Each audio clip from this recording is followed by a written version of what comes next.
Fire Captain, engineering, situation critical. All available personnel on the double. Spock with me.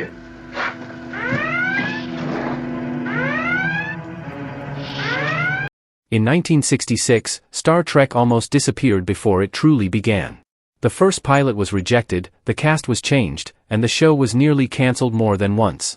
But hidden behind the Enterprise were strange secrets, shocking production mistakes, and a fan campaign so powerful that it changed real space history. Today, we reveal 20 weird facts most fans never knew, including the final truth that made Star Trek a legend. Before Star Trek became one of the biggest names in science fiction, it was a risky idea that many people did not understand. The man behind the show was Gene Roddenberry. In 1964, he had an unusual dream. He wanted to create a TV series about a crew traveling through space. But this would not be a normal action show. He wanted it to be about people from different worlds working together. At that time, space travel was still new and exciting. Humans had not yet landed on the moon. So, a show about a starship moving across the galaxy felt very bold. Roddenberry took his idea to Desilu Productions. This was the studio connected to Lucille Ball, the famous star of I Love Lucy. Many people did not think the project would work. Science fiction shows were often made for children. But Roddenberry wanted Star Trek to feel serious and intelligent. The first pilot episode was called The Cage. It had a different captain named Christopher Pike. It also had a female first officer, played by Majel Barrett. Leonard Nimoy was there too, playing Spock. But Spock looked very different. He smiled, showed emotion, and even had a red-tinted look. NBC watched the pilot and said no. The network thought the episode was too slow and too difficult for a regular TV audience. Most shows did not get a second chance after a rejected pilot. But NBC made a very rare choice. It paid for another pilot. That second pilot was called Where No Man Has Gone Before. This time, the show introduced William Shatner as Captain James T. Kirk. The Enterprise crew started to look more like the team fans know today. But one person stayed from the first pilot, Leonard Nimoy as Spock. That was an important decision. At first, some people worried that Spock's pointed ears and cold personality would scare viewers. But soon, Spock became one of the most loved characters in television history. His calm voice, sharp mind, and strange Vulcan ways made him impossible to forget. Then, in September 1966, Star Trek finally arrived on NBC. The first episode shown to viewers was The Man Trap. It was not the first episode filmed, but it was chosen because it had a scary monster story. The network hoped it would pull viewers in. And it worked, for a while. But the show was expensive to make. It had strange aliens, detailed sets, space battles, and stories that asked big questions. It was very different from most TV shows of the time. So here is the first weird fact: Star Trek almost ended before the main series even began. Without a second pilot, there would have been no Captain Kirk, no classic Enterprise crew, and maybe no Star Trek world at all. Which character do you think was the biggest reason the show became special? Kirk, Spock, Uhura, or someone else? Tell us in the comments. But the strange beginning was only the start. Next, we will look inside the Enterprise and uncover secrets hidden in the ship itself. The Enterprise looked like a giant spaceship flying through deep space. But the real Enterprise was not giant at all. One of the most famous models used for filming was about 11 feet long. It was made from wood, plastic, metal tubes, and other simple materials. On television, it looked like a huge starship moving through the stars. But in real life, it had to be carefully filmed with lights, smoke, and special camera angles. Before this large model was made, the team created smaller versions. One early model was only a few feet long. These models helped the creators decide how the Enterprise should look on screen. The ship's design came from a man named Matt Jeffries. He worked as the show's production designer. Jeffries had experience with aircraft design, and that helped him make the Enterprise look different from other spaceships. Most science fiction ships at that time looked like rockets. But the Enterprise had a flat round section, 2 long engines, and a clean shape. It did not look like a war machine. It looked like a ship built for exploring. That was important because Star Trek was not only about fighting enemies. The crew often traveled to learn about new planets, meet new people, and solve problems.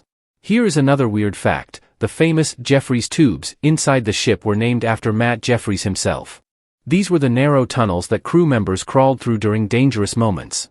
Fans later saw them in many other Star Trek shows. A small idea from the original series became part of the larger Star Trek world. The bridge of the Enterprise was also designed to feel useful. Captain Kirk sat in the center. Spock had his science station nearby. Sulu controlled the ship. Uhura handled communications. Each person had a clear job. The set was not real technology, of course. Many buttons and lights did nothing. But the design made viewers believe the crew was running a real starship. The crew also used strange-looking tools. There were communicators, phasers, tricorders, and medical devices. In the 1960s, these props looked like the future. Today, some people notice that the communicator looks a little like an early flip phone. The original Enterprise model appeared throughout all 79 episodes of the classic series. It became so important that it was later placed in the Smithsonian's National Air and Space Museum collection. That is amazing when you think about it.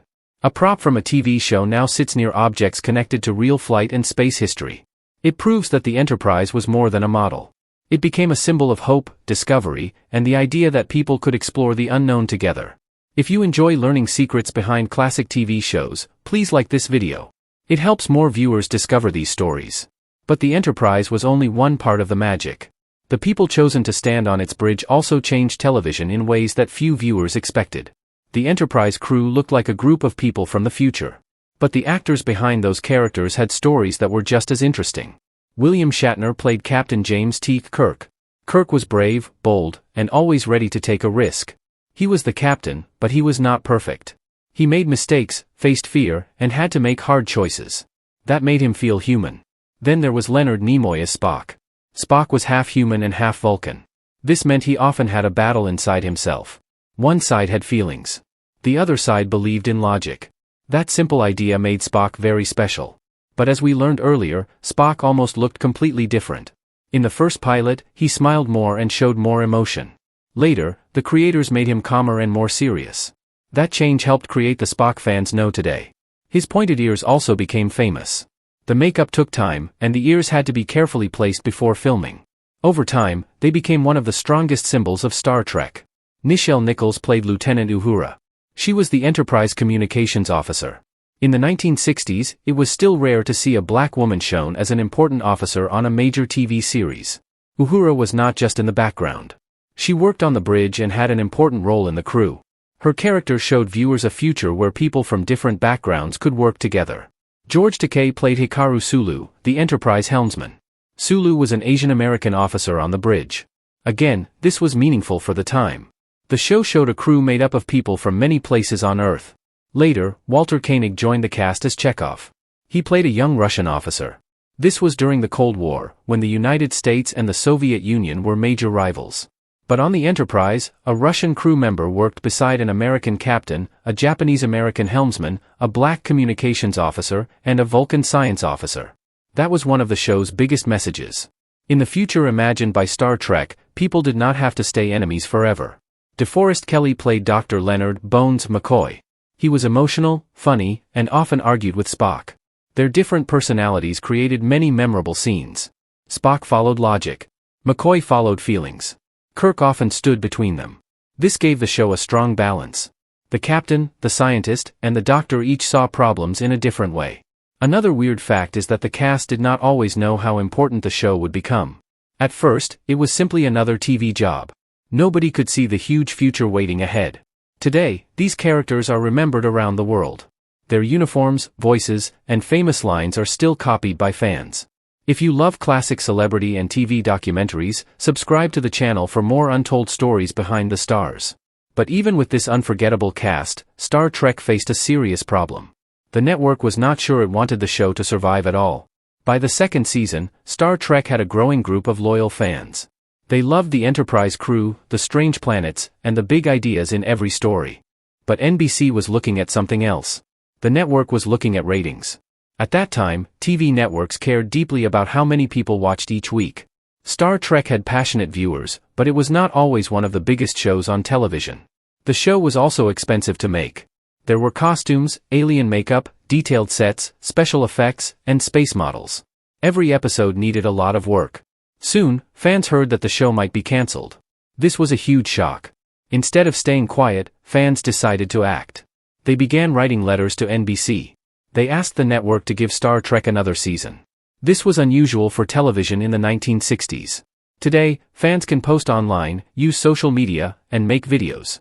But back then, people had to sit down, write letters, put them in envelopes, and send them through the mail. Thousands of letters arrived. The campaign became so strong that NBC could not ignore it. the network finally gave Star Trek a third season. That was a major victory for fans. But there was a problem. NBC moved the show to Friday night at 10 p.m. This was a very difficult time slot. Many younger viewers were not awake, and many families were busy. The show also did not air on every NBC station. The move made it harder for Star Trek to find a bigger audience. The third season also had less money. A smaller budget meant the team had fewer resources for sets, costumes, and special effects. Some episodes still became fan favorites, but the pressure was clear. Gene Roddenberry was also tired. Creating a weekly science fiction show was not easy. He had spent years building the world of Star Trek. Now he had to watch the network make choices that he did not always agree with. In 1969, NBC canceled the show after 3 seasons. The final episode aired on June 3, 1969. At that moment, it looked like the journey of the Enterprise was over. But it was not. In fact, the cancellation was only the beginning of something much bigger. This is one of the strangest facts about Star Trek. The series was not a giant hit during its first run, yet it later became one of the most famous entertainment franchises in the world. The fans who wrote those letters showed something important. They were not just viewers. They cared about the show deeply. They believed its message mattered. That fan support helped create what we now call fandom. People began meeting at conventions, sharing stories, collecting items, and keeping the world of Star Trek alive. If you want more stories like this, turn on notifications so you do not miss the next classic TV documentary. But how did a cancelled show become even more popular after it left NBC? The answer is the final and most surprising part of this story. When Star Trek ended in 1969, many people thought it would soon be forgotten. But something unexpected happened. The show began appearing again in reruns. This is called syndication. Local TV stations could show old episodes at different times of the day. New viewers started watching the adventures of Kirk, Spock, and the Enterprise. And this new audience grew fast. Many young people watched Star Trek after school or in the evening. They did not see it during its first NBC run. For them, the show was new. The series became bigger after it was cancelled than it had been while it was still making new episodes. Fans started meeting at early Star Trek conventions. They wore costumes, shared stories, and talked about their favorite characters. The word Trekkie became known around the world. The old show had found a new life. Then came one of the most surprising facts in Star Trek history. In 1976, NASA was preparing its first space shuttle orbiter. At first, NASA planned to name it Constitution. But Star Trek fans had another idea. They wrote letters again. Fans asked NASA and the White House to name the shuttle Enterprise, after the famous starship from the TV show. This time, the fans won. President Gerald Ford agreed that the shuttle should be called Enterprise. When the real shuttle was introduced, several Star Trek cast members and Gene Roddenberry attended the special event. Imagine that moment. A television series that had been cancelled only a few years earlier was now connected to a real NASA spacecraft. The real shuttle Enterprise did not go into space. It was a test vehicle. It helped NASA study how a shuttle could fly and land safely. But its name became a powerful link between science fiction and real science. The music from Star Trek was even played during the shuttle's rollout ceremony.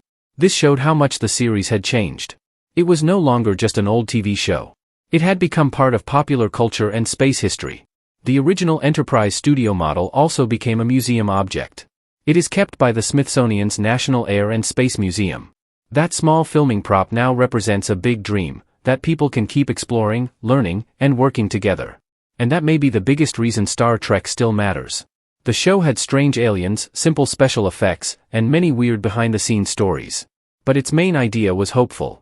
It showed a future where people from different backgrounds could travel together and face the unknown as one team. From a rejected pilot to a cancelled series, from fan letters to a real NASA shuttle, Star Trek proved that a television show can become much more than entertainment. It can inspire people. It can create a community. And sometimes, it can even help name a spacecraft. These 20 weird facts remind us that the story behind Star Trek may be just as amazing as the stories shown on screen.